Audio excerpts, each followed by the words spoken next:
Observatory, which included additional laboratory facilities, Reich's study and library,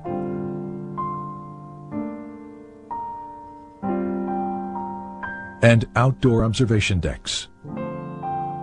Funding for these buildings and for Reich's research came exclusively from his own income as a physician and teacher, and from loans and contributions by students. By 1947, after less than 8 years in America, Reich's work was attracting considerable interest as orgone research expanded into new areas of psychiatry, medicine, and biophysics. One of Reich's most significant new developments was the discovery of a motor force in orgone energy that had enormous practical implications. Here, Reich demonstrates a small motor being propelled by orgone energy from the body. And here, motor power is provided by orgone energy harnessed from the atmosphere.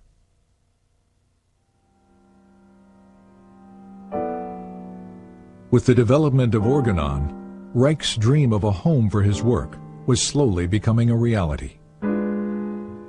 Sadly, it was a dream that he would not see fulfilled.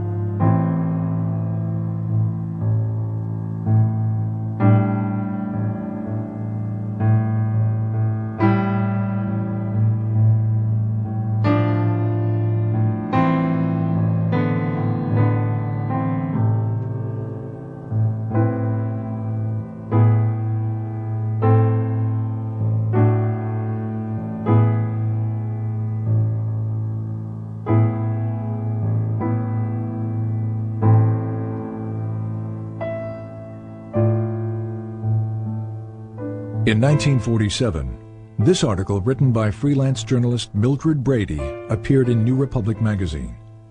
It was filled with distortions and innuendos about Reich's sexual theories and orgone research. Brady's most inflammatory claim was that Reich was building accumulators of orgone energy which are rented out to patients who presumably derive orgastic potency from it. Implying that Reich was a danger to the public, Brady challenged the medical authorities to take action against him. 2 months later, the article was brought to the attention of the Federal Food and Drug Administration. The result was a 10-year campaign by the FDA designed to destroy Reich's work. The FDA focused on the orgone energy accumulator, which Reich and other physicians were using experimentally with patients.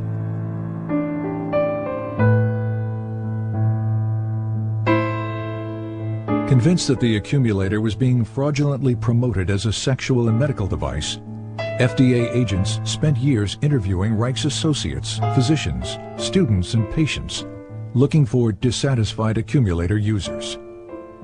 None were ever found. As the FDA attack continued, so did Reich's work. He continued to develop new ways to visualize, measure, and harness orgone energy from the atmosphere. The Cloudbuster, for example, was an experimental instrument that could affect weather patterns by altering concentrations of orgone energy in the atmosphere. A set of hollow metal pipes and cables inserted into water creates a stronger orgone energy system than that in the surrounding atmosphere. Water, which strongly attracts and absorbs orgone, draws the atmospheric energy through the pipes. This movement of orgone from a lower to a higher energy system was used by Reich to create clouds and to dissipate them.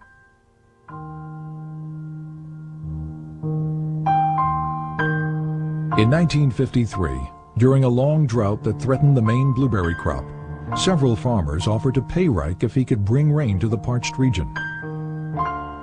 The Weather Bureau had forecast no rain for several days when Reich began his cloud-busting operations. 10 hours later, a light rain began to fall. Over the next few days, close to 2 inches fell. The blueberry crop was saved.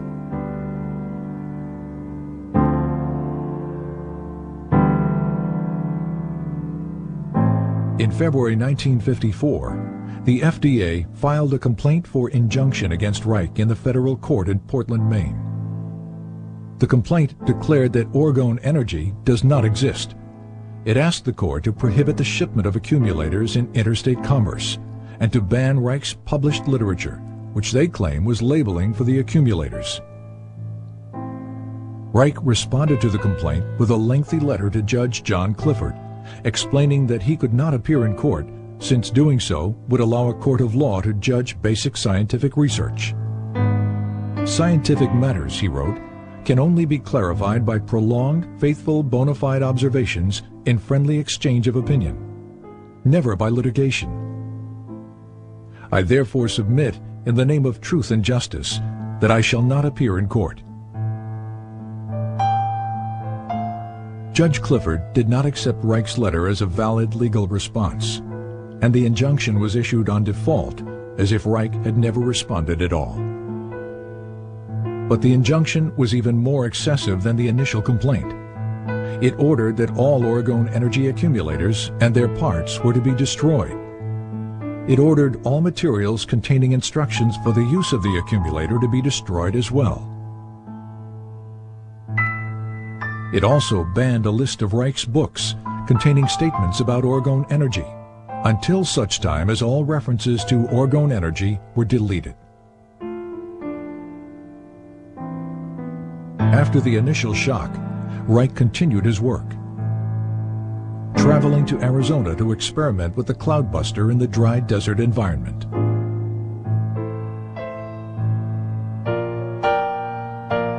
While he was there, and without his knowledge, one of Reich's students, Dr. Michael Silvert, moved a truckload of accumulators and books from Rangeley, Maine to New York City, a direct violation of the injunction. As a result, the FDA charged Reich and Silvert with criminal contempt of court. In 1956, both men were found guilty. Reich was sentenced to 2 years in a federal prison.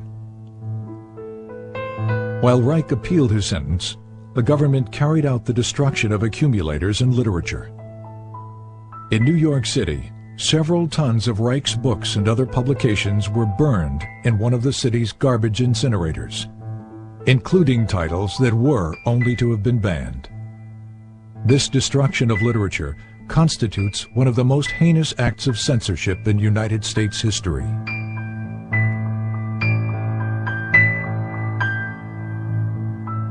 All appeals denied.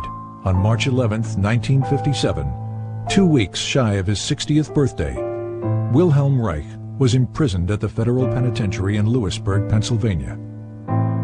He died there of heart failure 8 months later, on November 3, 1957, and was buried at Organon.